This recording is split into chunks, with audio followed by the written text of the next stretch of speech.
भगवान की आराधना करे, आप परमेश्वर की अवहेलना मत कीजिए। अब महाराज ये तो हुआ व्याख्यान और डेपुटेशन गया था ऋषियों का। अब महाराज ये उन लोगों ने अपना स्मरण पत्र राजा के सामने दिया। अब बेल जवाब देते हैं, बालिका बतजूयम्मयी, अरे मूर्खो, तुम लोग अधर्म को धर्म मानते हो, मैं तुम लोगों को देवता देता हूँ जीविका, और तुम लोग किसी दूसरे ईश्वर का नाम लेते हो। मैं हूँ तुम्हारा पति और तुम यार की याद करते हो मेरे सामने, तिरस्कार करते हो मेरा। राजा ईश्वर होता है और हमारी सेवा करो। कौन होता है ईश्वर? तुम लोगों को अपने पति से स्नेह नहीं है। सब देवता राजा के शरीर में निवास करते हैं, वही वर वही साथ दे सकता है। राजा सर्वदेवमय होता है, इसलिए तुम लोगों को होम करने का बहुत शौक हो तो बेनाय स्वाहा इस मंत्र से होम कर सकते हो, छुट्टी है। जगद्भंग तमत्सरा, यदि तुम्हें दान देने का शौक हो तो हमारे पास पहुंचाएगा। हमसे बढ़ करके और श्रेष्ठ कौन है जिसको तुम देने के लिए जाते हो? बहुत चरौरी मिनती करने पर भी उसने किसी की नहीं सुनी महाराज। और महात्माओं की जो दिव्य जाचना थी, भव्य जाचना थी, वो भग्न हो गई। अब तो महाराज क्रोध आ गया। अन्यता में मार डालो इस पापी को, यदि ये जिएगा तो जगत को भस्म कर देगा। ये राजा के सिंहासन पर बैठने योग्य नहीं है। यज्ञपति भगवान की निंदा करता है। इस दुष्ट बेन के सिवाय ईश्वर की निंदा करने वाला और कौन है महाराज? ऐसी हुंकार करी जोर से महात्माओं ने, न कोई अस्त्र न शस्त्र महाराज।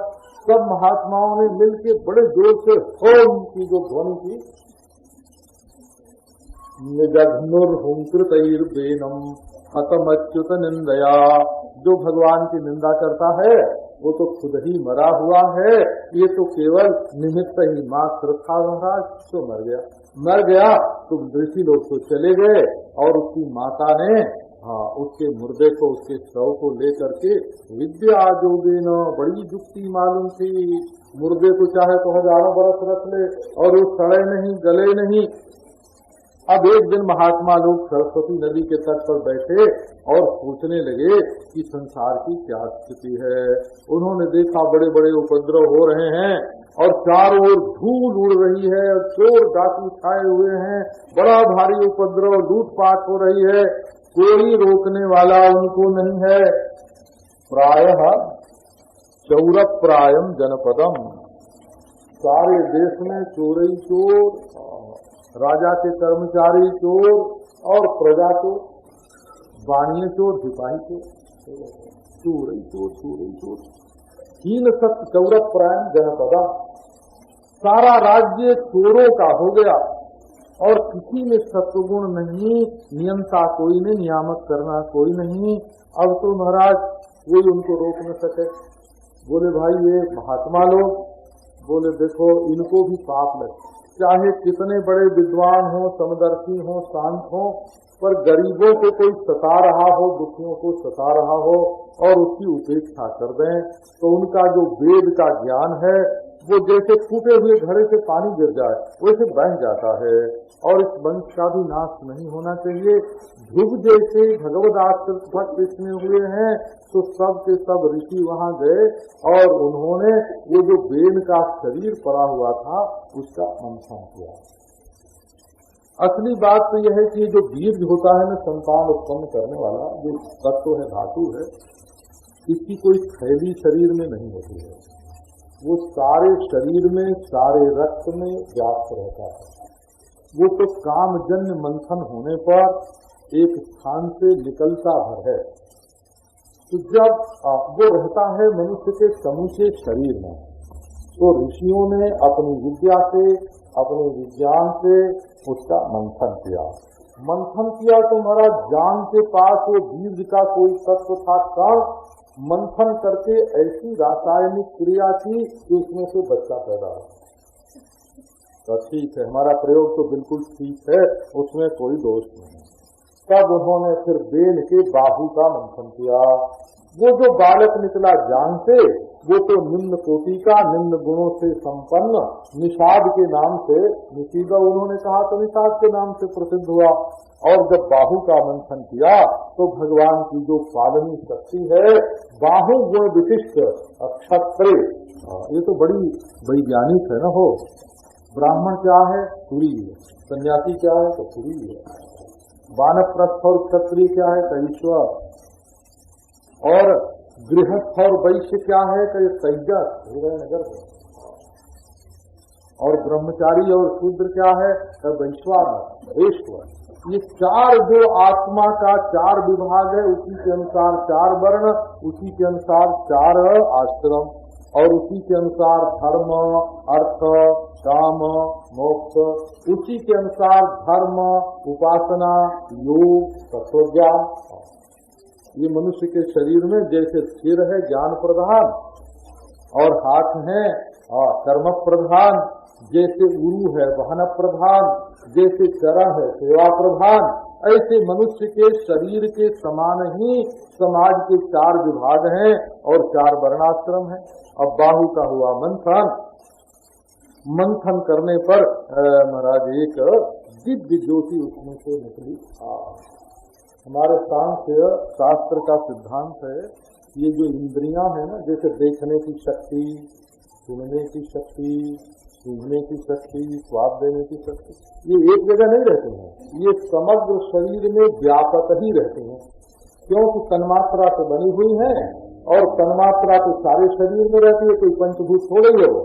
पंचभूत पंचीकृत होते हैं और तन्मात्राएं अपंचीकृत होती हैं, और सारे शरीर में आंख है, सारे शरीर में कान है, सारे शरीर में नासिका है, और सारे शरीर में जिह्वा, और सारे शरीर में दिल है, और सारे शरीर में दिमाग है। कभी वैज्ञानिक उन्नति ऐसी होगी महाराज कि जिसकी आंख यहाँ से नहीं देख सकेगी, उसकी आंख का विकास पांव में कर लेंगे, आप पांव से देखने लगेंगे। अक्षपाद ऋषि का वर्णन आता है ना, वो पांव से देखते थे, ये जो गौतम थे वो पांव से देखते थे। इस तरह से महाराज ये वैज्ञानिक प्रक्रिया है कि ये इंद्रियों की जो शक्तियां हैं वो एक जगह नहीं रहती, सारे शरीर में रहती हैं। उनको प्रकट करने की विद्या अभी लोगों को आती है। तो बेन के बाहु से महाराज वीर्य निकला, और उसमें से एक लड़की और एक लड़का उस मंथन में से निकला, और वो अरे ये तो साक्षात लक्ष्मी नारायण प्रकट हुए हैं, और ये राजाओं में पहले प्रथम होंगे और जस के प्रथयिता होंगे, इसलिए इनका नाम पृथु होगा। और ये साक्षात लक्ष्मी अर्थी के नाम से प्रकट होंगी। ये तो जैसे वशिष्ठ के साथ अरुंधति, वैसे पृथु के साथ हैं। ये तो भगवान का अवतार हो गया। भगवान का अवतार कहाँ से होता है? तो बेल जैसे पापी के दुष्ट के शरीर से भी भगवान का अवतार हो जाता है। हमारे भगवान केवल पवित्र पवित्र में नहीं रहते हैं, सब जगह रहते हैं। अपवित्र में से भी वो निकल जाते हैं। अब तो महाराज पुष्पों की वर्षा, देवताओं के बाजे बजने लगे। ब्रह्मा जी आए, बोले अरे इसके तो दाहिने हाथ में देखो, ये गदाधारी भगवान का चक्र चिन्ह है, देखो इनके चरण में कमल का चिन्ह है। अब तो अभिषेक होने लगा महाराज। सारे समुद्र पृथ्वी सब के सब उनके अभिषेक के लिए आए। कुबेर ने लाके सोने का सिंहासन सामने रख दिया, वरुण ने श्वेत छत्र, वायु ने व्यजन, और धर्म ने कीर्तिमयी माला, जमराज ने दंड, इंद्र ने मुकुट, ब्रह्मा ने कवच, सरस्वती ने हाथ। वो महाराज रुद्र ने सब देवताओं ने ला ला करके, और राजा को जैसे भेंट देते हैं वैसे पृथु को भेंट दिया। सिंधु पर्वत नदियों ने रथ का मार्ग दिया। अब आए बंदी जन स्तुति करने के लिए, क्योंकि जब राजा का राज्य होता है तो प्रशंसा करने वाले लोग उत्साह बढ़ाने के लिए आते हैं। ये प्रशंसा सुन करके उत्साह बढ़ता है।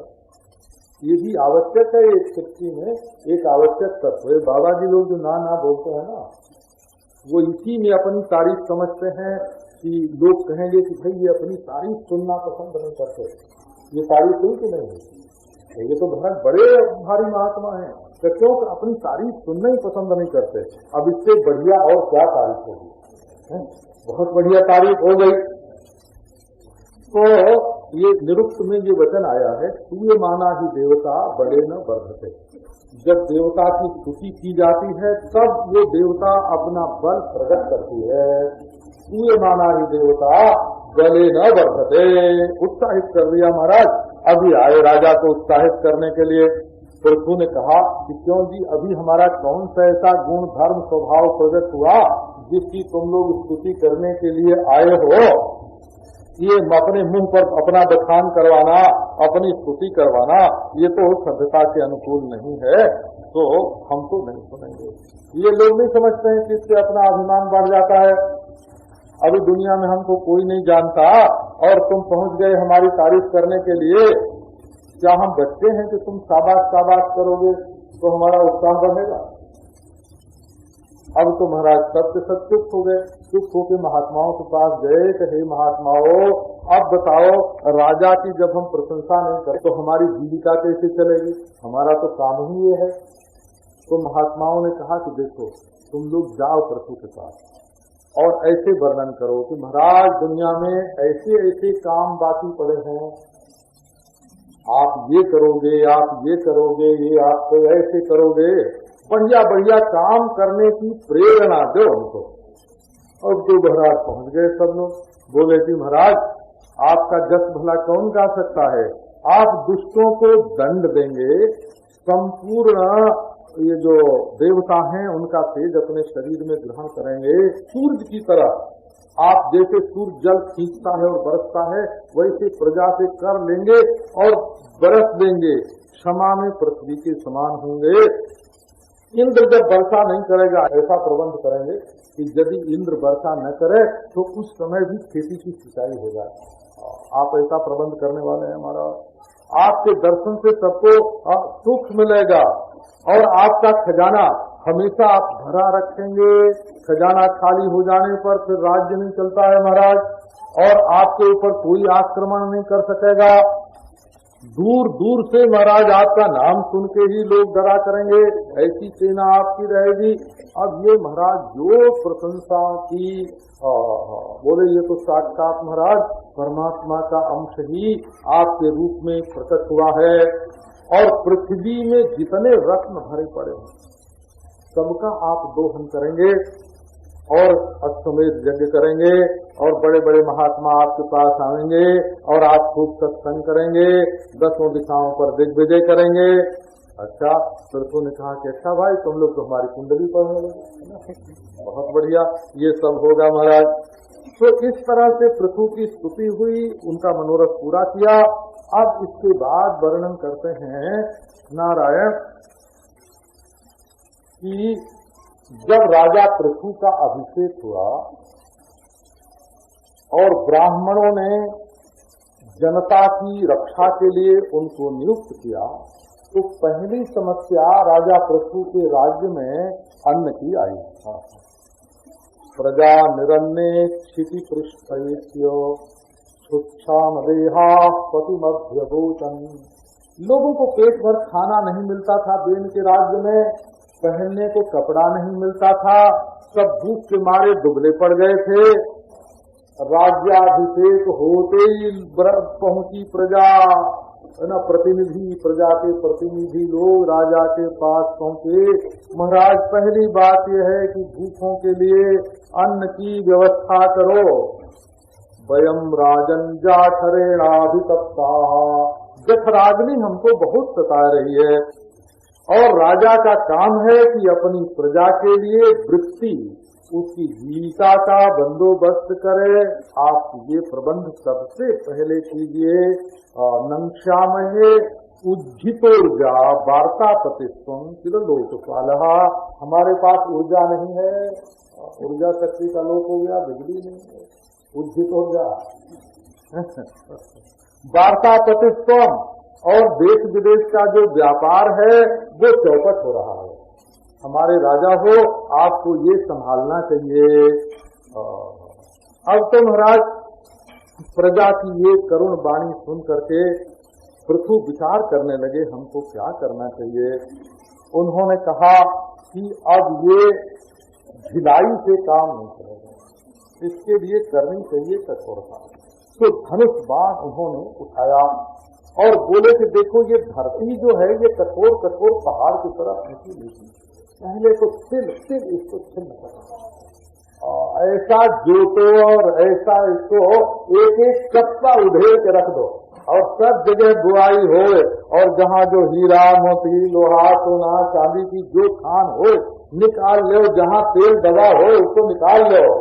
बाण लेकर के महाराज पृथ्वी के लिए संदधे विशिखम भूमे क्रुद्धा त्रिपुरहा जथा, पृथ्वी पर क्रोधित हो गए, धरती कांपने लगी। महाराज नहीं हम गाय हैं, हमको ऐसे मत मारो, कोई रक्षा करने वाला नहीं। बड़े महाराज जब पृथ्वी ने देखा कि ये तो महाराज अब हमको चप्पा चप्पा खोदे बिना नहीं मानेंगे, तो गाय बन गई, कांपने लगी धरती। बोले कि देखो तुम मेरी आज्ञा नहीं मानती हो और सब खाए जाती हो, लेकिन प्रजा के लिए जो अन्न चाहिए सो नहीं देती हो, जौ नहीं, गेहूं नहीं, चना नहीं, सब तूने अपने पेट के भीतर छिपा रखा है, प्रजा मर रही है खाए बिना। तो मैं अपने बाणों से खेत से करे, फावड़ा जो है बाण है हो, और ये ट्रैक्टर बाण है, ये कुदाल जो है ना ये बाण है। और यदि तुम नहीं मानोगी तो ये जो मिट्टी है ना तुम्हारी, इसको मैं खाने लायक बना दूंगा। अरे हे भगवान, हमारे विज्ञान को तुम क्या कम समझती हो? समयश्याम मद बाणे भिन्नाया तव मेदका, मैं बाणों से छेद करके तुम्हारे मेदक से, तुम्हारे मांस से मैं प्रजा का पेट भरूंगा। इसका अर्थ यह है कि पृथ्वी में जो तत्व हैं मिट्टी आदि, उनको भी वैज्ञानिक प्रयोग से खाने के योग्य बना देंगे और प्रजा की भूख मिटाएंगे। जो राजा निर्दय है, अपनी प्रजा का पालन नहीं करता, स्तब्ध है, वो क्या राज्य करेगा? एक तिल भी धरती का मैं ऐसा नहीं छोड़ूंगा जिसको काट कर, पीट कर, ठोक कर ठीक न कर लिया जाए। अब इस प्रकार महाराज उनको देख के तो धरती जो है जैसे सारी धरती उनके सामने आके खड़ी हो गई हो और थर थर कांपने लगी। तो प्रभु सचमुच राजा में ईश्वर का निवास है, आप जो चाहें तो हमारे भीतर से निकाल सकते हैं। आपने ही तो हमारी स्थापना की है और आज तक हमारी रक्षा की है, और मैं जल में पृथ्वी होकर के स्थित रहती हूँ, तो अब आप कृपा करो। पहले क्रोध कम कर दो, और देखो क्रोध से काम नहीं बनेगा। मैं एक उपाय बताता हूँ। अस्मिन लोके खवा मुस्मिन मुनि तत्वदर्शी दृष्टा योगा प्रयुक्ता पुंसाम श्रेय प्रसिद्ध। महाराज इस राज्य में पहले पहल अन्न की कमी नहीं आई है, पहले भी आई है, और स्वर्ग में भी कभी कभी अन्न की कमी हो जाती है। जब यहाँ होम नहीं होता है तो देवता लोग भूखे मरने लगते हैं। तो महात्माओं ने इसका दृष्टा योगा प्रयुक्ता, इसके लिए उपाय का उन्होंने दर्शन किया है और उसका प्रयोग भी किया है, और उससे लोक परलोक के लोग सुखी हो गए हैं। तो यदि पहले के जो आजमाए हुए उपाय हैं वो आप करोगे तो जल्दी आपका कार्य सिद्ध होगा। और घर में लगी आग और कुआं की खुदाई शुरू करोगे तो कुआं खोदते खोदते ही लोग मर जाएंगे। तो अबरस श्रद्धयोपेता उपायान बिंदते जैसा जो पहले के आजमूदा उपाय हैं तो उनसे काम लेना चाहिए। और जो महाराज पूर्वजों से शिक्षा तो नहीं लेता, परंपरा को तो तोड़ देता है और नया प्रयोग प्रारंभ करता है। तो नए प्रयोग में और परंपरा में कहीं कड़ी जुड़नी चाहिए। यदि वो कड़ी नहीं जुड़ेगी तो नया उपाय भी सिद्ध नहीं होगा। तो सत्य व्यभिचरण के अर्थाः आरब्धाश्च पुनः पुनः नया नया रोज प्रयोग करोगे, नया नया उपाय बनाओगे, थोड़े दिन प्रयोग करने के बाद मालूम पड़ेगा कि इसमें तो गलती रह गई, तो फिर दूसरा करो, तीसरा करो। अरे जरा पुराने उपाय को भी तो देखो। तो पुरा सृष्टा योषधयो ब्रह्मणा जाविषाम पते भुज्यमाना मया दृष्टा असद्भिरमृत व्रतैहि। देखो ब्रह्मा जी ने तो ये सब जौ गेहूं, ये सब अंगूर सेब आम, ये सब ब्रह्मा जी ने बनाए इसलिए था कि प्रजा इसका उपभोग करे। परंतु जो सत्पुरुष हैं उनको तो मिलना बंद हो गया और दुष्ट लोग जो हैं वो ऊपर ही ऊपर उड़ा लेगा। जिसके घर में पैदा हो उसको खाने को ही न मिले महाराज, और हजारों कोस दूर जो लोग बैठे हैं उनको खाने को मिल जाए। तो ये दुष्ट लोग जो हैं जिनके अंदर कोई मर्यादा नहीं है वो उड़ा ले जाते हैं और औषधियों का ठीक पालन देख रेख नहीं होते है, और पैदा भी हो तो अनादृता से जला दो। अनाज को कहीं कहीं जलाया जाता है कि कहीं भाव न गिर जाए, तो अपालिता अनादृता च। तो इस तरह से दुनिया दूर हो गई। तब मैंने यज्ञ के लिए औषधियों को छिपा लिया कि इनका बीज तो बना रहे। तो यदि आप चाहते हैं कि संसार में अन्न बहुत पैदा हो तो जोगे न दृष्टे न भवान आदात मरहति, इसके लिए जो पुराने उपाय हैं उन उपायों से ही इनको प्राप्त कीजिए। वत्सन कल्पय में वीरो देना हम वत्सला तव ओक्षे क्षीरमयान कामान अनुरूपं च दोहनम। ऐसे चिल्लाने से कुछ नहीं मिलता है। जब बछड़ा आके सामने खड़ा होता है तब गाय दूध देती है।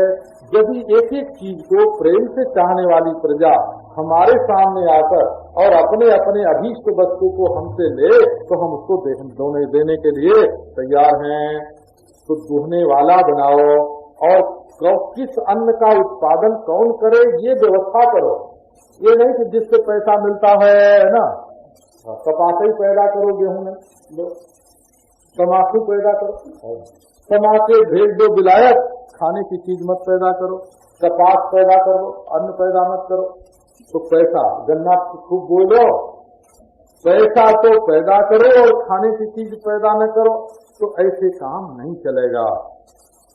एक एक वस्तु की व्यवस्था कर दो कि कहाँ किस जमीन में कौन से लोग किस चीज की खेती करें, बिल्कुल व्यवस्थित होना चाहिए। भोक्षे क्षीरमयान कामान अनुरूपंच दोहनम दोग्धारंच भूतानाम अन्न मीत ऊर्जस्व भगवान वांछते यदि।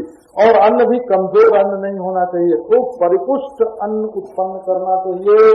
अन्न में भी ऊर्जा का प्रयोग होना चाहिए और जो जो अन्न चाहिए तो पैदा किया जाए।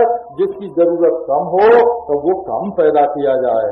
समाम च कुरुमाम राजन देववृष्टम जथापयः अपरतावति भद्रंत उपावर्तेत में विभो। जहाँ जमीन ऊंची नीची है और उसको बराबर कर दो। भूमि का खनन रोको, पहाड़ों को समान बनाओ, है ना। समाम च कुरुमाम राजन। और पानी रोकने की व्यवस्था करो कि वर्षा ऋतु में जो देववृष्ट जल आता है वो बह के समुद्र में न चल जाए। यदि वर्षा न हो तब भी सिंचाई करने के लिए वो पानी मिलता रहे। तमाम नहर खोदो, जलाशय बनाओ, भूमि क्षरण को रोको, ऊंची नीची भूमि को समान करो, ऊर्जा पैदा करो और खेती की सब जगह व्यवस्था करो और उसकी व्यवस्थित कर दो कि इस भूमि में ये अन्न होगा, इसमें ये अन्न होगा, इस जगह ये खेती की जाए, इस जगह ये खेती की जाए। इति प्रियम हितम वाक्यम भुव आदाय भूपति ही। पृथु ने मान लिया महाराज और उन्होंने व्यवस्था की। मनुष्यों के लिए मनु ने संपूर्ण औषधि का दोहन किया और जिसको जिस चीज की जरूरत है। राज्य में ये चाहिए कि बीज सबका बना रहे, सांप भी रहे, मेढक भी रहे, चूहे भी रहे, उनकी भी जरूरत होती है वो दुनिया में।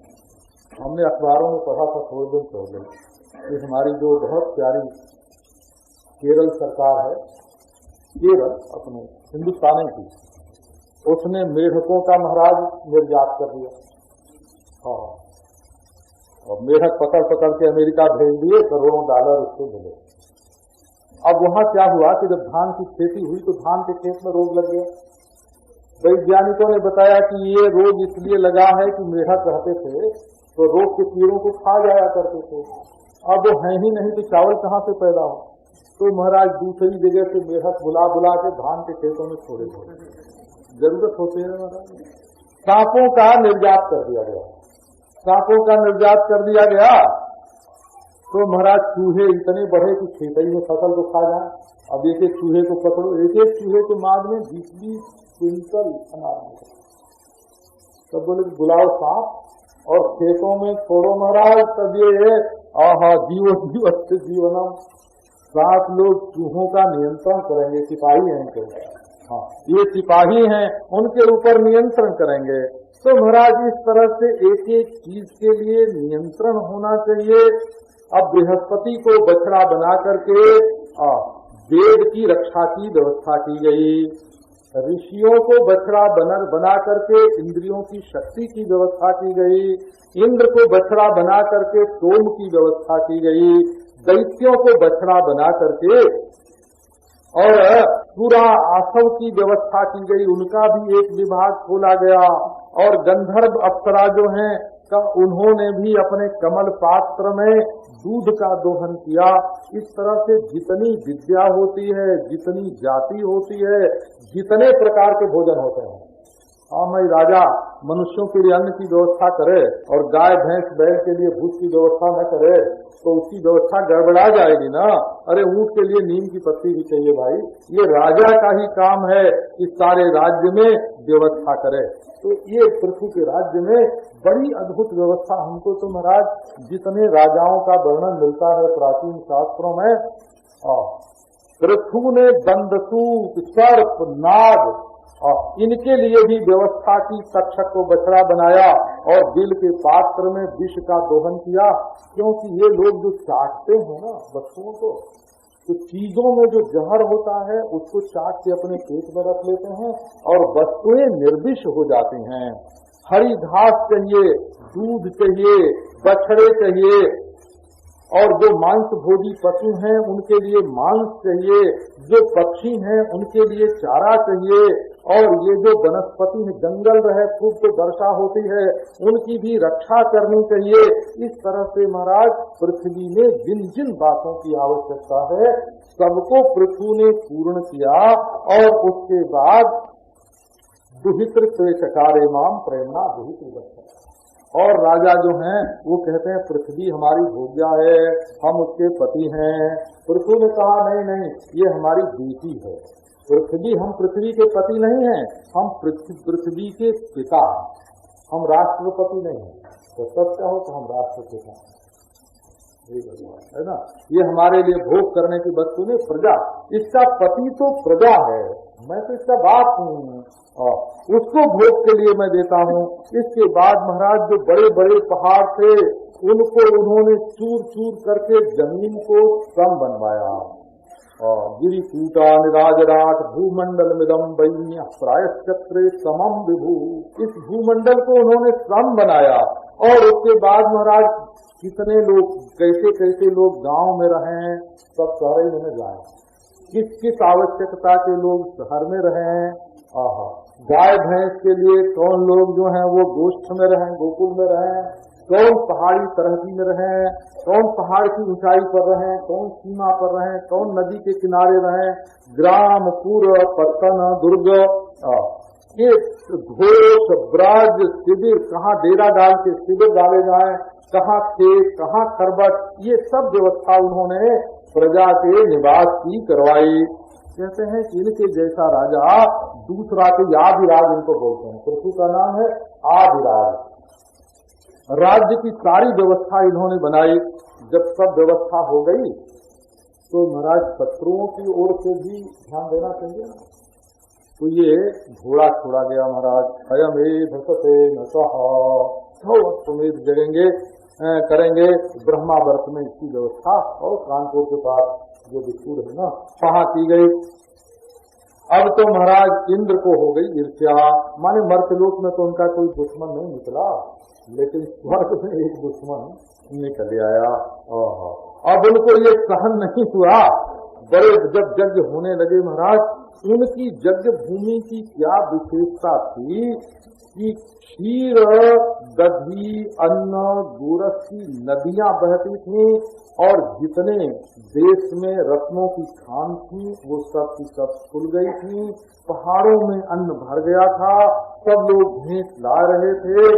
अब तो महाराज वो जो यज्ञ का पति था अश्व, इंद्र ने उसका हरण कर लिया।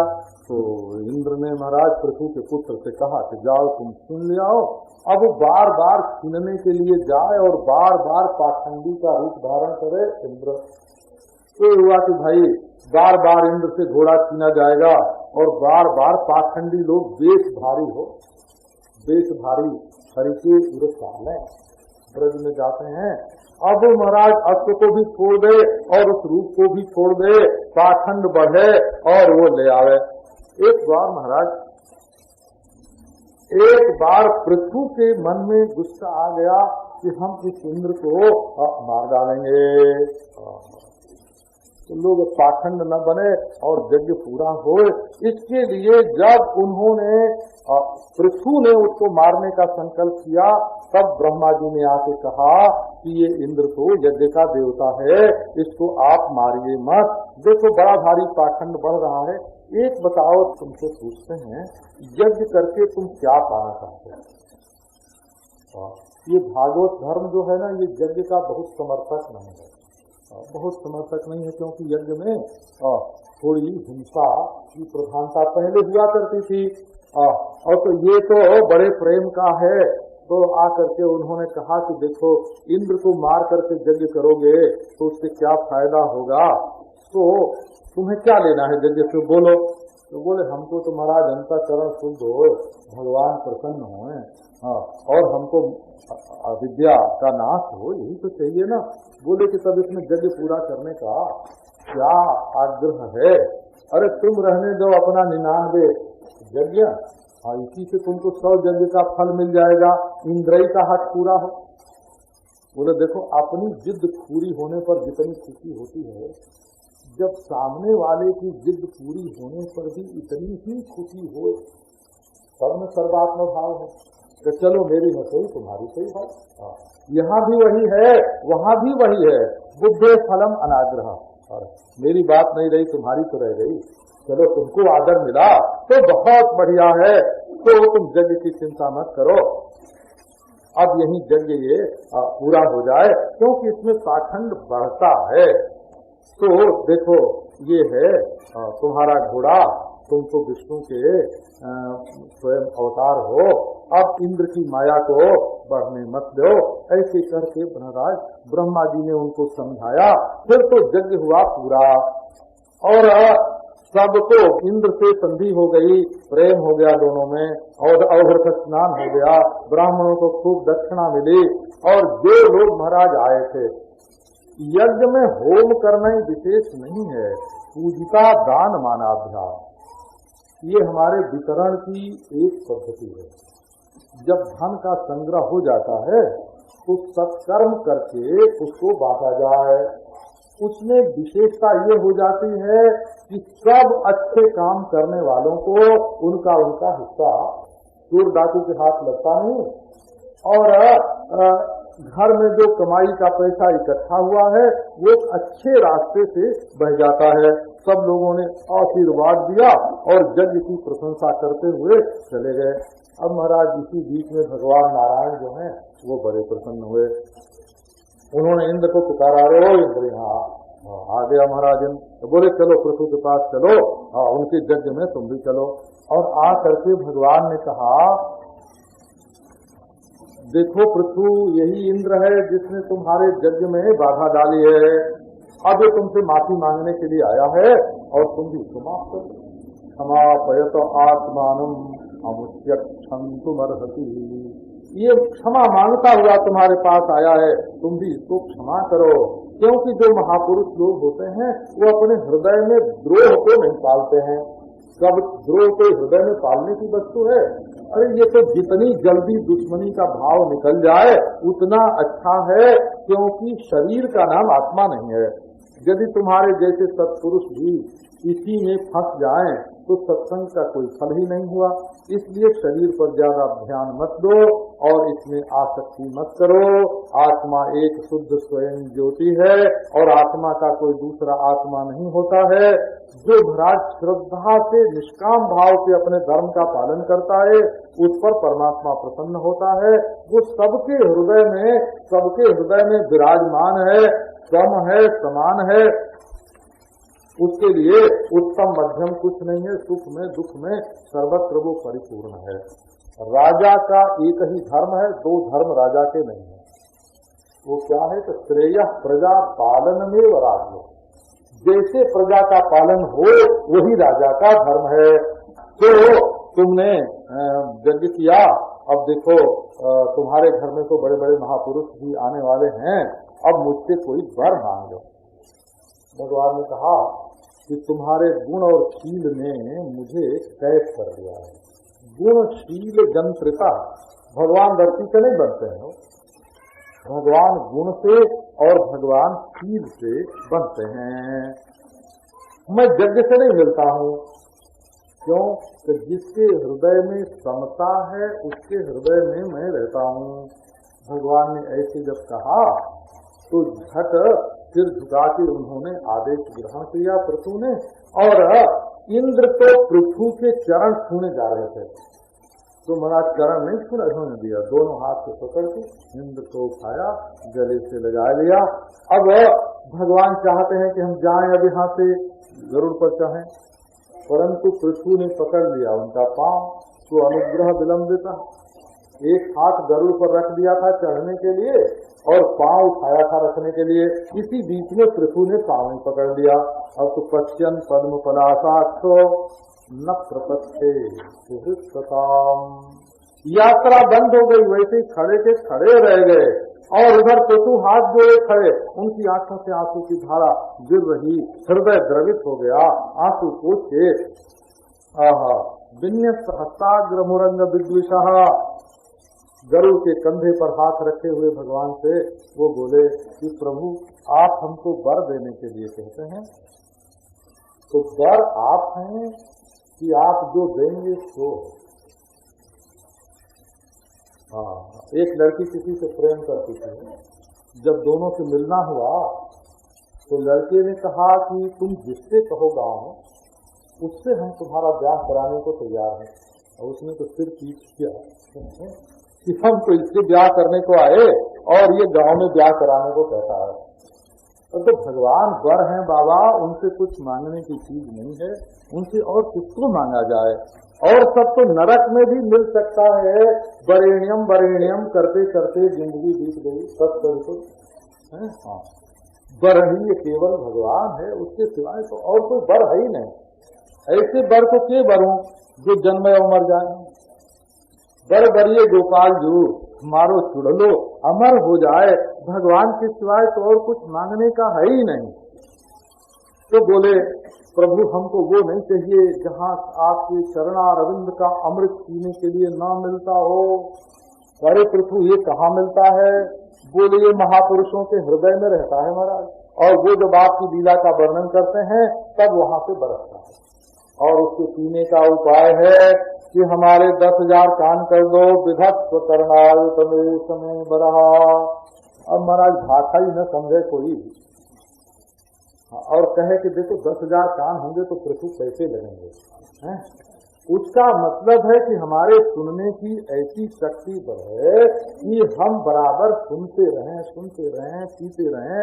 इसका मतलब ये नहीं है कि कान के जो छेद हैं तो 10,000 होंगे। विधत्व करनाय तमें समय बरहा।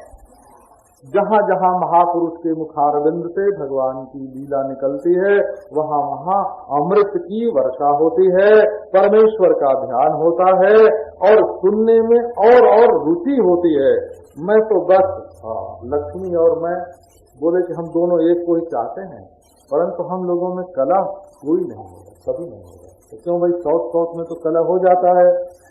बोले वहाँ स्वार्थ होता है ना, यहाँ तो अपने शरीर की याद ही नहीं आती है तो कलह कैसे हो? हम जिससे प्यार करते हैं उसकी याद आती है, अपनी याद नहीं आती है। कलिर्नस्यात्कृतत्व चरणैकतानयो, तुम्हारे चरणों के हम प्रेमी हैं। हे जगत के प्रभु, लक्ष्मी से हमारा कोई बैर विरोध नहीं है, क्यों कि उसके कर्म से हमारी कोई तुलना नहीं है। हम जानते हैं वो तो बड़ी सेवा आपकी कर सकते हैं, दिन रात पांव दबावे महाराज, दिन रात आपकी छाती पर रहते हैं, हमारी उनकी बराबरी क्या है, लेकिन हमको एक बात का भरोसा है, भगवान छोटे को बड़ा बना देते हैं, दीन वत्सल हैं। जब पक्ष का प्रश्न आएगा कि भगवान हमारा पक्ष करेंगे कि करेंगे एक ही लक्ष्मी का, तो निश्चय ही हमारा पक्ष करेंगे भगवान। क्यों? जब उनको कोई लक्ष्मी से कुछ लेना देना थोड़ी है, वो तो अपने स्वरूप में मग्न है। तुमने वर मांगने को कहा, ये तो एक मोहन कर्म है महाराज आपका। देखो दुनिया में सब लोग अपने आप ही फंसे हुए हैं, अब आप उनको और दुनिया मांगने के लिए कहो और दे दो तो उनका क्या भला होगा। माया ने तो ऐसे ही फंसा रखा है। एक बात सुन लो भगवान, हमसे ये मत कहो कि तुम मांग लो तो तुमको देंगे। यथा चरेद बालहितं पिता स्वयं तथा त्वमेवार्हसि नः। यथा चरेद बालहितं पिता स्वयं, जैसे पिता स्वयं बच्चे की भलाई का काम करता है, वैसे तुम ही जो हमारी भलाई का काम हो तो कर लो। हमसे क्यों पूछते हो कि क्या करें? हमारी अकल क्या तुम्हारी अकल से बड़ी है? हमसे क्यों पूछते? अब महाराज जैसे उन्होंने स्तुति की, भगवान ने कहा ठीक है, मई भक्ति ही अस्तु से, बस तुम्हें ये वरदान है कि तुम्हारी भक्ति सदा हम में बनी रहे। ऐसी बढ़िया बुद्धि तुमको मिली, इसी से तो माया के पार लोग जाते हैं। जो मेरी आज्ञा का पालन करता है उसको शुभ ही शुभ मिलता है। अब तो महाराज भगवान जाने के लिए तैयार हुए। जितने लोग यज्ञ में आए थे यज्ञेश्वर दिया। राजा ने कहा इस सबके रूप में हमारे भगवान ही हैं। और इसके बाद सबकी उन्होंने पूजा की, सबको दान दिया, दक्षिणा दिया, सबको प्रसन्न किया। और भगवान तो महाराज देने से तो कुछ लिया नहीं भगवान, परंतु जब जाने लगे तो अपनी आदत को छूटी। हरन निव मनोमुच्य स्वधाम प्रत्यपद्यते, उसका मन ही चुरा के ले गए। देने से तो कुछ नहीं लिया, लेकिन पृथु का मन चुरा करके भगवान अपने धाम में चले गए। अब पृथु ने नमस्कार किया और अपनी नगरी में आए। बड़ी विलक्षण नगरी थी उनकी हो। मौक्तिकई कुसुमस्त्रग्धि दुकूलई स्वर्ण तोरणई, सोने के तोरण और मोती की माला से सारी नगरी सजाई हुई थी। धूप दीप सुगंध स्वच्छता नगरी में भरी हुई थी। और जगह जगह वेद का पाठ, शंख दुंदुभी का घोष, सब जगह पूजा। ग्राम के वासियों ने उनका पूजा किया। ऐसे महाराज रहे। तो बोले महाराज पृथु की कोई और कीर्ति सुनाओ। तो बोले कभी कभी पृथु जनता को इकट्ठा करके उनको अपने मन की सुनाते थे और उनके मन की सुनते थे। राजा को अत्यंत दुर्लभ न होना चाहिए हो ना, प्रजा के लिए सुलभ भी होना चाहिए। और राजा ने इतना सुन के, गुण के, ध्यान करके, अनुभव करके क्या निश्चय किया है, तो ये बात भी प्रजा को मालूम चाहिए, जिससे वो भी अपने लिए ठीक ठीक मार्ग निर्देश ग्रहण कर सके। गंगा जमुना के बीच में महाराज उनकी राजधानी थी और उनको ये विद्या मालूम थी कि प्रारब्ध को कैसे धोखा दिया जाए। प्रारब्ध को धोखा देने का एक उपाय है कि आपके घर में जब सुख आवे तो बांटिए, जितना सुख बांटेंगे, कुएं का पानी बांटिए और भीतर से आएगा। सुख का प्रारब्ध बांटने से बढ़ता है। और जब दुख का प्रारब्ध आवे तो चांगदेव की तरह समाधि लगाई जाएगी, आइए मौत, आई मौत, और वो बैठ गए समाधि में, भान ही नहीं हुआ।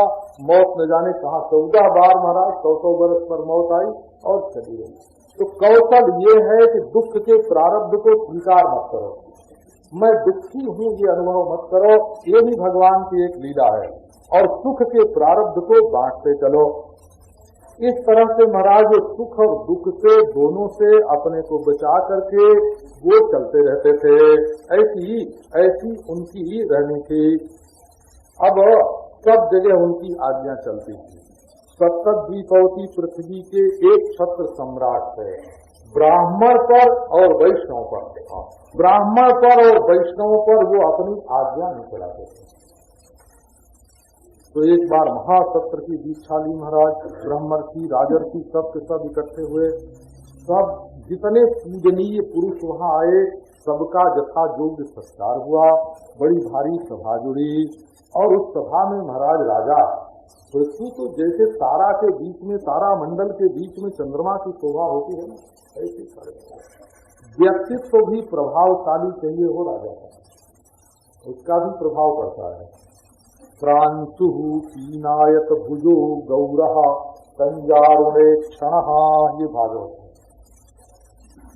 पृथु की ऊंचाई पूरी थी हो, लंबे थे और लंबी लंबी उनकी भुजाएं थी, परंतु दुबली पतली नहीं, मोटी मोटी थी। पीनायत भुजा, देखो ना अभी भागवत में इसके वर्णन का आखिर प्रयोजन क्या है। राजा का शरीर भी प्रभावशाली चाहिए। गौरः, गौर वर्ण था और आंखें बिल्कुल रक्त कमल के समान, बड़ी प्यारी महाराज, आकर्षक, जिनको देख के नशा हो जाए ऐसी आंख। केसरिया आंख, कश्मीरी केसरिया कश्मीरी आंख देख के नशा हो जाए। और नाक भी बड़ी बढ़िया, थोड़ी सी ऊंची ऊंची हुई, आगे को लटकी हुई, सुंदर मुख, सौम्य, कंधे बड़े बड़े और दांत भी अच्छे थे। ये नहीं कि दांत मैले मैले, टूटे टूटे, कुचैले कैसे कुचैले, और मुस्कान छाती रहती थी और छाती उभरी हुई थी। बृहद श्रोण ही नितंब बड़ा था और पेटों में बली थी, बीच बीच से मुड़ा हुआ था वो पेट। और नाभि बड़ी गहरी थी, बड़े ओजस्वी थे। जान तो मालूम पड़ता था जैसे सोने के खंभे हों। और उनके बाल कैसे थे, सब महीन थे, घुंघराले थे, काले थे, चिकने थे और घने थे। अब देखो भला, लोग कहेंगे कि भागवत में तो भगवान का वर्णन है। ये उनके बाल का वर्णन किया, सूक्ष्म वक्रातीत स्निग्ध मूर्धजा,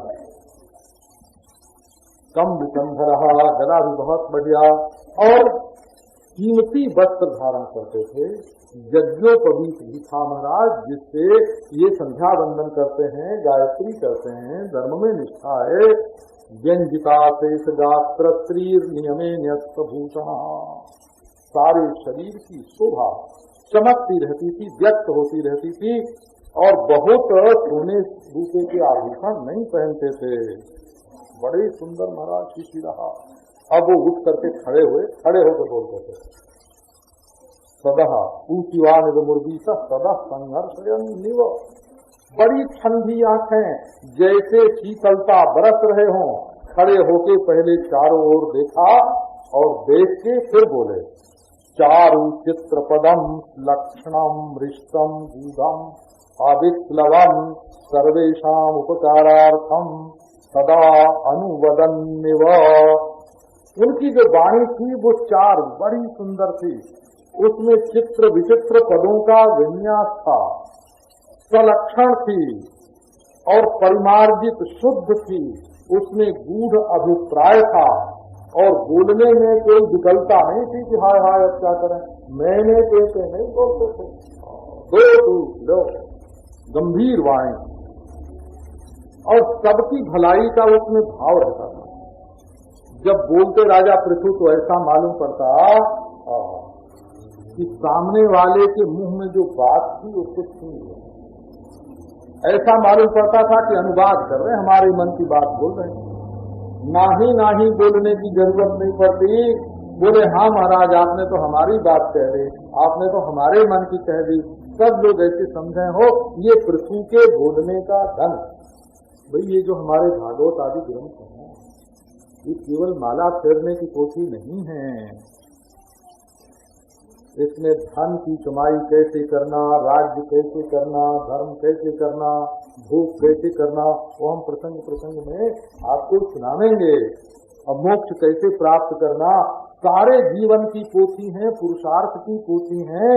जो लोग ये समझ लेते हैं कि ये तो बुढ़ापे में है ना, स्वर्ग पाने के लिए पढ़ी जाती हैं, तो वो तो बिल्कुल गलत समझते हैं ना। अब व्याख्यान सुनो, पृथु ने व्याख्यान दिया। सज्जनों, सभ्या आपका कल्याण हो। है? ये संस्कृत में जो ये संबोधन है ना, इसमें स्त्री पुरुष दोनों आ जाते हैं। सभा में जो साधु हैं और सभ्या स्त्री और सभ्य पुरुष दोनों के बहुवचन संबोधन में सभ्या संबोधन ही होगा। तो बहनों और भाइयों, हाँ, अब ऐसे हम बोले कि सज्जन और सज्जनियों, हे सज्जनी, ऐसे बोलने में तो क्या हो जाएगा। आप सब सत्पुरुष हैं। हमने जो धर्म के संबंध में अब तक अनुभव किया है वो आपसे निवेदन करते हैं। आप लोगों ने और विद्वानों ने मुझे राजा के पद पर बैठा दिया है। मैं आपकी जीविका की व्यवस्था करने वाला हूँ और घर के और बाहर के शत्रुओं से रक्षा करने वाला हूँ और सबको अपनी मर्यादा में स्थापित करने वाला हूँ। इससे हमारे ऊपर परमेश्वर संतुष्ट होंगे। जो राजा प्रजा से कर तो वसूल कर ले, टैक्स ले ले, जुर्माना ले ले, लेकिन उनको धर्म की शिक्षा न दे, तो प्रजा का सारा पाप उसी राजा को लगता है। आप लोगों से मेरा निवेदन ये है कि जिसमें मेरा स्वार्थ है उसी में आपका स्वार्थ हो।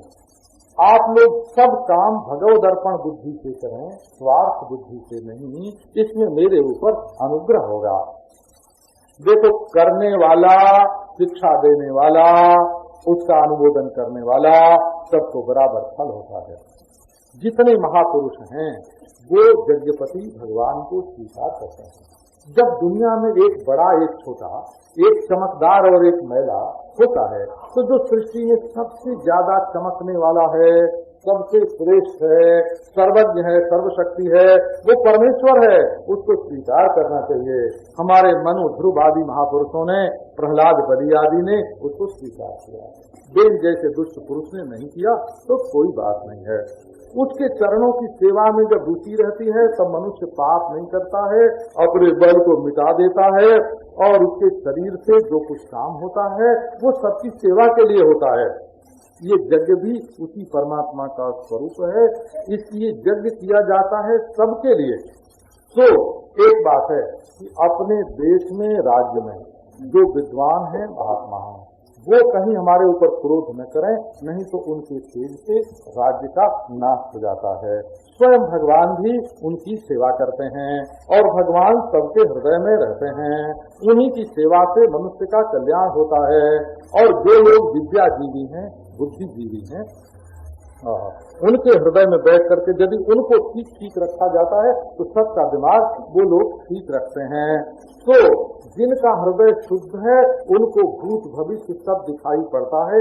बस हम इन महापुरुषों के सामने विनय से खड़े हों और उनके चरणों की धूल अपने सिर पर लगाएं।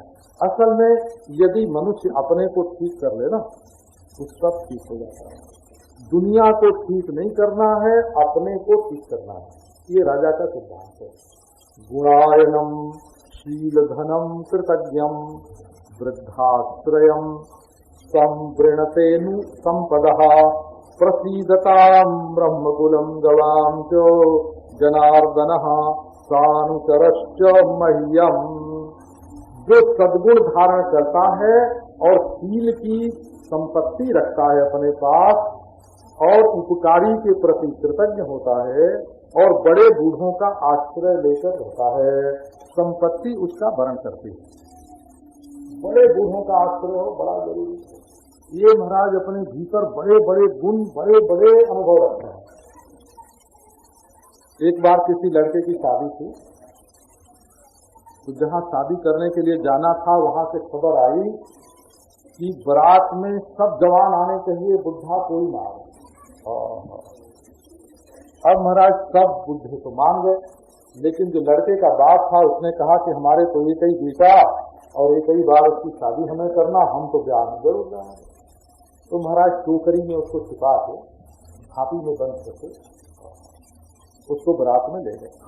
जब बारात वहां गई तो लड़की वालों के यहाँ से खबर आई कि हमारे गांव में एक झरना बहता है पानी का, यदि इसको दूध से भर दो तब तो लड़की लड़के का ब्याह होगा, नहीं तो बारात लेके चलेगा लौट।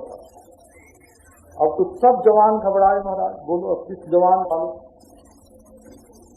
ये हुआ कि भाई बारात लौटे, पिताजी ने टोकरी में बैठे बैठे सुना, बोले क्या बात है, क्यों घबरा रहे हो? तो बोले महाराज झरने को दूध से भरना है, कैसे ब्याह होगा? उन्होंने कहा बस इतनी बात है। अरे हमने तो कितने ब्याह देखे हैं, कितनी समस्याएं आई हैं, भेजो खबर वहां भी कि जल्दी अपना झरना खाली करें, हम भरने वाले हैं दूसरी। अब जरा सी बात महाराज है ना, बुढ़े ने वो लंगी मारी कि लड़की वाले सब परास्त हो गए, एकदम गिर गए।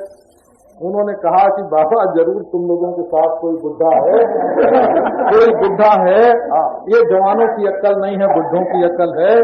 अच्छा है, हमारा दूल्हा बहुत बढ़िया है, जो बड़े बूढ़ों की इतनी इज्जत तो करता है ना कि बारात में लेके आता है। तो महाराज जो वृद्धों का आश्रय लेता, अभी दाढ़ी वाले बहुत खुश हो रहे हैं, बहुत खुश हो रहे हैं, ये हमारी इज्जत की बात है। तो गुणायनम शीलधनम कृतज्ञम वृद्धाश्रयम संवृणते संपदा सहसा विविधित न क्रिया। कभी कोई काम उतावली में एकाएक नहीं करना चाहिए। अभिवेक परमा पदाम पदम, नासमझी में जो काम किया जाता है उसमें बड़ी विपत्ति आती है। वृणते ही विमृश्य कारणम गुण लुब्धा स्वयमेव संपदा। सब काम विचार करके करना चाहिए, तो संपत्ति गुणों पर लुब्ध हो करके स्वयं उपस्थित होती है। अब इस तरह से महाराज राजा का व्याख्यान हो रहा था, सब लोग प्रशंसा उनके करने लगे कि आप जैसे ही राजा हमको हमेशा हमेशा प्राप्त हो जाए। इस तरह से महाराज भरी सभा, जनेषु प्रगणरत्वेव प्रथम प्रफुल्ल विक्रमम, सब लोग राजा प्रथु की प्रशंसा करने लगे।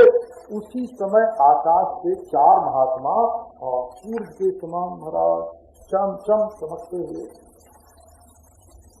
हमारे कच्चा बाबा रहते थे गंगा जी के पास, गंदगी में रहते थे, ज्यादा करके गंदी जगह पर रहते थे।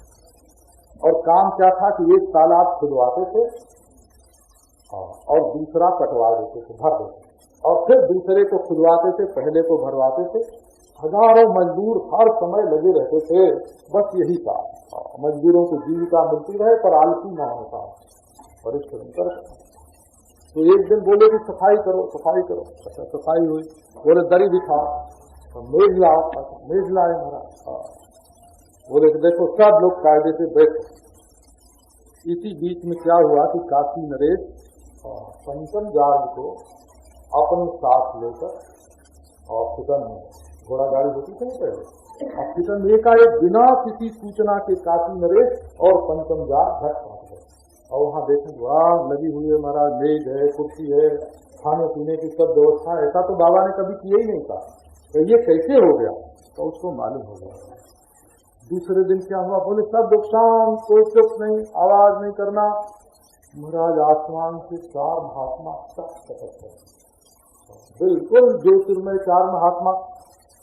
तो ऐसा कभी कभी जीवन में मनुष्य के ऐसा होता है, समय पर आकर दैवी शक्तियाँ सहायता करती हैं, उनका अनुभव होता है।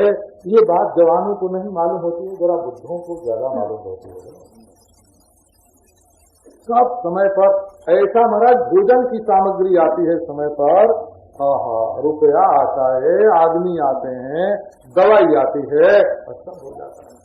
अब तो महाराज आए तो झट उठ के खड़े हो गए, अब पूजा की उनकी, ऊंचे आसन पर बैठाया, उनका पांव धोकर और उसको अपने सिर पर रखा और उनको सोने के सिंहासन पर बैठा। श्रद्धा संयम से युक्त होकर पृथु ने उनसे कहा सत्संग कैसे करना चाहिए हो। ये सप्तद्वीपवती पृथ्वी का एक छत्र आदि सम्राट है, जो महापुरुषों के सामने झुक के बोलते हमने क्या ऐसा पुण्य किया है महाराज कि आप मंगलायन लोग हमारे घर में आ गए और आपका दर्शन हुआ। जिसके ऊपर आप प्रसन्न हो उसके ऊपर ईश्वर जरूर प्रसन्न हो। आपके तो सब आत्मा है, वो गरीब भी धन्य है जिसके घर में आप जैसा महात्मा आ जाए। आपका स्वागत है महाराज, स्वागत है। आप लोग देखने में बालक हैं, परंतु हैं बड़े वयो वृद्ध। हम अपना कुशल आपको क्या सुनावें। इंद्रियार्थार्थ वेदिना, हम तो संसार के विषयों को ही अपने जीवन का प्रयोजन समझते हैं और उनके पीछे भटकते हैं। अपना कुशल आपको क्या सुनाऊं। और कहो कि आपका कुशल पूछें तो आप आत्मा राम हैं। आपके मन में ये कुशल है या कुशल है, ये कोई वृत्ति ही नहीं है अच्छाई बुराई की। तो मैं बड़े विश्वास के साथ पूछता हूँ कि हमारा मंगल, हमारा कल्याण कैसे होगा, ये आप बताइए। पृथोस्तुत्तमा करणीय सारम सुष्ठुमितम मधु। पृथु ने जो बोला वो क्या है? बोले काढ़ी है, ये दूध की मलाई है। सुष्ठु बड़ी सुंदर है, देखने में भी सुंदर है, थोड़ी सी है, मितम, और मधु बहुत मीठी है। जब बोले आप तो विस्तार करके न बोले, अपनी बात को सार सार थोड़े में कह रहे हैं, सुंदर शब्दों में बोले हैं। और मित भाव होए, उसमें मर्यादा भी होए और मिठास भी बरस रही हो, और बोले तो मुस्कुराते हुए बोले। अब सनत कुमार ने कहा, महाराज आपने बहुत बढ़िया प्रश्न किया। दो सत्पुरुषों का मिलन असल में बहुत महत्व की बात है। भगवान के चरणों में तो तुम्हारी प्रीति है ही, इससे अंतःकरण शुद्ध होता है। सब शास्त्रों का सार इसी में है कि देह से अतिरिक्त जो असंग आत्मा है वो ब्रह्म है, निर्गुण है, उसमें प्रीति हो। और उसका उपाय क्या है? श्रद्धा, भगवत धर्मचर्या, जिज्ञासा, आध्यात्मिक योग निष्ठा जो पूर्ण है हो, है ना। ये राजा पृथु का जो चरित्र है ना, वो शुरू से ही आप देखना। इसमें पृथ्वी में सब भोगों का, अर्थों का उपस्थापन, और इसमें यज्ञ जागादि के रूप में धर्म, इसमें सब भोग, इसमें मोक्ष की सारी सामग्री, सारी राजनीति, एक राजा सम्राट के जीवन में जो होना चाहिए तो सब है। तो महाराज संतों की उपासना करनी चाहिए और ईश्वर की कथा सुननी चाहिए। और ये महाराज अपनी जो गोष्ठी है ना, अर्थेन्द्रियाराम सगोष्ठ्य तृष्णया, जो लोग धन को बड़ी चीज मानते हैं और इंद्रियों के भोग को बड़ी चीज मानते हैं, उनके बीच में कभी जाना पड़े तो जाओ, परंतु उनकी गोष्ठी में तृष्णा मत करो कि वहाँ बड़ा स्वाद मिलता है ना। उनके बीच में कभी जाना हो तो जाना चाहिए। स्वकार्यम साधक धीमा, अपना काम तो बनाना ही चाहिए, लेकिन उनके साथ मिल के उनके खान में, पान में, रहन में, सहन में अपने को नहीं जोड़ना चाहिए। और जिस चीज की वो तारीफ करते हैं वो अपने घर में इकट्ठी नहीं करनी चाहिए। एकांत में आनंद लेना चाहिए। भगवान के गुणानुवाद से कभी तृप्त नहीं होना चाहिए। किसी को दुख नहीं पहुंचाना चाहिए। घर में सन्यासी की तरह रहना चाहिए और भगवान की भक्ति करनी चाहिए। और गुरु के द्वारा भगवान का ज्ञान वैराग्य प्राप्त करके उससे प्रेम करना चाहिए। इससे अंतःकरण की गांठ टूट जाती है, अंतःकरण का मल भस्म हो जाता है। ये आत्मा और परमात्मा के बीच में जो व्यवधान का काम पहले कर रहा था, जैसे स्वप्न टूट जाने पर अपने पराये का भेद टूट जाता है, वैसे ही इस भेद को मिटा देना चाहिए। इस व्यवधान को, इस अंतर को मिटाना चाहिए। तो वो अंतर क्या है? आत्मानम इंद्रियार्थंच परम जलुभयोरपि सत्याशये उपाधौ वै पुमान पश्यति नान्यदा। ये अंतःकरण की एक ऐसी उपाधि, एक ऐसा शीशा बीच में आके पड़ गया है कि देखने वाला और दिखने वाले परछाई का भेद मालूम पड़ता है। ऐसा मालूम पड़ता है कि मैं देखने वाला अलग हूँ और जो शीशे में देख रहा है तो अलग है। ये क्यों मालूम पड़ता है? तो शीशे की वजह से। ये शीशे एक को दो करके दिखा रहा है, तो जब निमित्त होता है तभी आदमी अपनी और अपनी परछाई में भेद देखता है, और उसको जब सच मान लेता है तब ठगा जाता है। तब उसको ईश्वर की स्मृति भूल जाती है। इसलिए संसार के विषयों में मुग्ध हो जाना ये सबसे बड़ा सत्यानाश है। आसक्ति संसार में कहीं नहीं करनी चाहिए। ये देखो धर्म अर्थ काम जो है इनमें भी काल लगा हुआ है। मोक्ष ही परम पुरुषार्थ है। तो तत्त्वम् नरेन्द्र जगताम सतस्तुषांचो दिर्यासु धिषणात्मभिरावृतानाम् यः क्षेत्रवित्तपतया हृदि विश्वगाभिः प्रत्यक्षकास्ति भगवान् तमवेहि सोऽस्मि।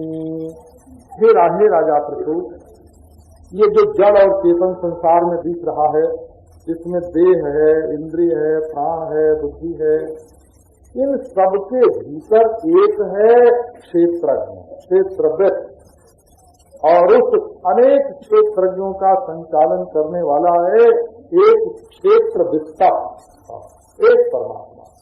जीव अलग अलग मालूम पड़ते हैं, लेकिन इनमें अंतर्यामी परमेश्वर बिल्कुल एक है और वही प्रत्यगात्मा के रूप में प्रकाशित हो रहा है। तम अवेहि सोऽस्मि, तुम समझो कि वही मैं हूँ।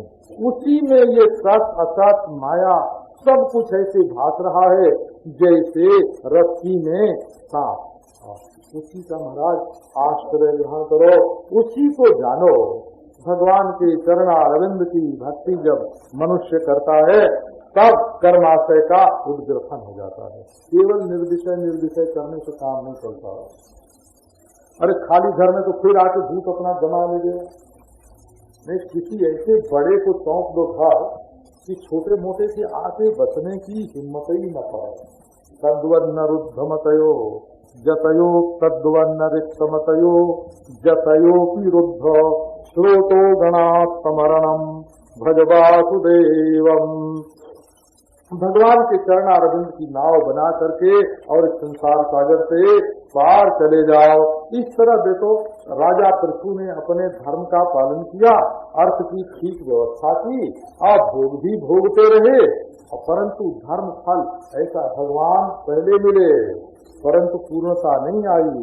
उसके बाद जब महापुरुष लोग उनके पास आए, भगवान का संग पहले, भागवत का संग बाद में। इन्होंने स्वयं कहा कृतो में नुग्रह पूर्वम हरिणार्थानुकंपिना समापादयितुम ब्रह्मन् भगवन्तूयमागताः। भगवान के दर्शन में जो कमी रह गई थी ना, उसको पूरी करने के लिए आप लोग हमारे घर में आए हैं। अब आपको हम क्या दें?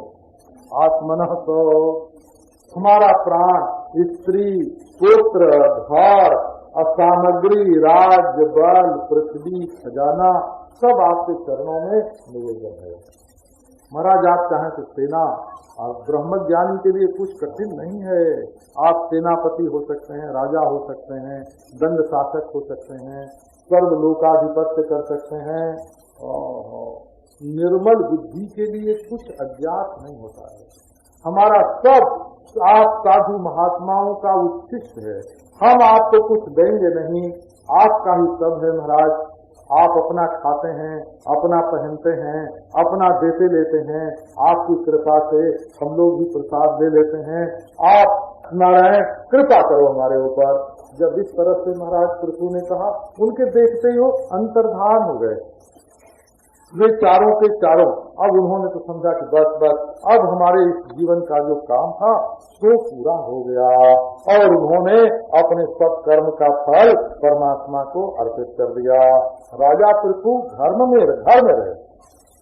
ये कोई भाग्य सन्यासी थोड़ी है। गृहेषु वर्तमानों की स्व साम्राज्य स्त्रियान्यतः नासज्जतेन्द्रियार्थेषु निरहम्मतिरर्कवत्। जैसे सूर्य महाराज रहता है ऐसे चमकते हुए घर में है, साम्राज्य की लक्ष्मी है, परंतु आसक्ति कहीं नहीं है, अहंकार कहीं भी नहीं है। महाराज बेटे भी हुए उनको 5, विजितास, धूम्रकेश, हर्यक्ष, द्रव्य और वृक्ष। सारे देवताओं के गुण अकेले पृथु ने धारण किए महाराज। और कान कान में जैसे राम की चर्चा सब लोग करते हैं, ऐसे पृथु की चर्चा होने लगी। अब जब उन्होंने देखा कि मैं तो बुढ़ा हो गया, और नारायण तब उन्होंने तो अपनी बेटी पृथ्वी को अपने पुत्रों को सौंप दिया। आत्मजे स्वात्मजाम्य, पृथ्वी की बेटी कौन थी? तो पृथ्वी। बोले मेरे पुत्रों, अब तुम लोग अपनी बहन को संभालना, इसको भोग मत मानना, राजाओं तुम इसके पति नहीं हो। महाराज भगवान की दो पत्नी, आप लोग नाम जानते हैं, एक भूमि और एक लक्ष्मी। लक्ष्मीपति भगवान है और भूपति भगवान। अब महाराज कोई भगवान के सामने बोले कि मैं लक्ष्मीपति, मैं भूपति, तो मारने का काम करता है, जरूर चांटा लगेगा। महाराज ईश्वर से लड़ाई करके नहीं रहना, तुम लक्ष्मी के पति नहीं हो, तुम भूपति नहीं हो, लक्ष्मीपति भूपति तो वही है।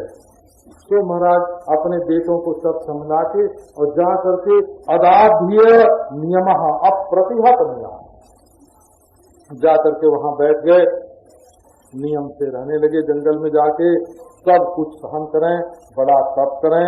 सनत कुमार ने जो सिद्धांत बताया उसके अनुसार उनकी वृत्ति अनन्य विषया होकर के ब्रह्म में लग गई। भगवत सेवा से उनका अंतःकरण शुद्ध हो गया। जब मृत्यु का समय महाराज आया, एक बात ध्यान में रखना, चाहे जितनी भी ऊंची गति हो जाए, यदि सिद्धियों में आकर्षण बना हुआ है तो योग सिद्धि तुमको मिली नहीं। आसमान में उड़ गए, पानी में तैर लिया, भभूत गिरा दी, जेवर दे दिया, अरे ये जो भूत प्रेत वाला काम है ना, इसका भगवत भूत भविष्य कुछ बता दिया, कुछ आजकल की बता दी, इसका ईश्वर के साथ कोई संबंध नहीं है। तो तावन जोग गतिभिर जतिरा प्रमत्तो जावद गदाग्रज कथासु रतिम कुर्जा। जब तक भगवान की कथा में प्रेम नहीं होगा तब तक ये योग की सिद्धियां तुम्हें घसीट घसीट के संसार में ले जाएंगे। तो पृथु ने क्या किया महाराज, अपने आत्मा को समेटा, बैठ गए आसन से और धीरे धीरे अपने प्राण को ऊपर चढ़ाया और ले जाकर सर्व गुण विन्यास परमात्मा में जीव को, जीव में सब गुण विन्यास को जीव में, जीव को परमेश्वर में मिला दिया और ज्ञान वैराग्य के बीज से स्वरूप में स्थित हो गया। अब अर्ची वो महाराज उनके साथ थी, वो इतनी सुकुमार थी उनकी पत्नी कि वो पांव को धरती पर रखने लायक नहीं थी। यद पदभ्याम स्पर्शनम हुआ, पृथ्वी कठोर, उनके पांव कोमल, कैसे रखें महाराज। परंतु इतना प्रेम था अपने पति से कि वो उनके साथ वन में रहीं और सारी सेवा अपने हाथ से उन्होंने की। और जब देखा कि पतिदेव तो योग करके और अपने धाम में चले गए, पहले उन्होंने शरीर नहीं छोड़ा, और मैं चली जाऊंगी तो इनकी सेवा कौन करेगा। जब सेवा बिल्कुल पूरी हो गई तब अपने पतिदेव के चरणारविंद का ध्यान करते हुए उन्होंने अग्नि में प्रवेश किया और महाराज देवता लोग फूलों की वर्षा करने लगे और कहने लगे धन्य है ये बधू जिसने सर्वात्मना अपने पति की सेवा की है, जैसे लक्ष्मी जी नारायण की करती हैं। इनके लिए कुछ भी दुर्लभ नहीं है महाराज। इस तरह सब लोग उनकी देवियां उनकी प्रशंसा करने लगी और ऐसा ये पृथु पराक्रमी राजा हुआ। पृथु पराक्रम, इसके जैसा पराक्रमी राजा तो दूसरा हुआ ही नहीं। बड़ा पवित्र चरित्र है, इसके सुनने वाले का चरित्र भी पवित्र हो जाता है। ब्राह्मण क्षत्रिय वैश्य श्रद्धा के साथ इसको सुने, जो चाहेंगे तो उनको मिलेगा। नारायण संतान चाहो संतान मिले, दिग्विजय चाहे दिग्विजय मिलो, जस मिले, धन मिले, आयु मिले, स्वर्ग मिले, सब सिद्धियां इसके द्वारा प्राप्त होती हैं। तो ये बड़ा भारी महात्म्य महाराज इस चरित्र का है। जो आदर के साथ सुनता है भगवान के चरणों में उसकी भक्ति होती है।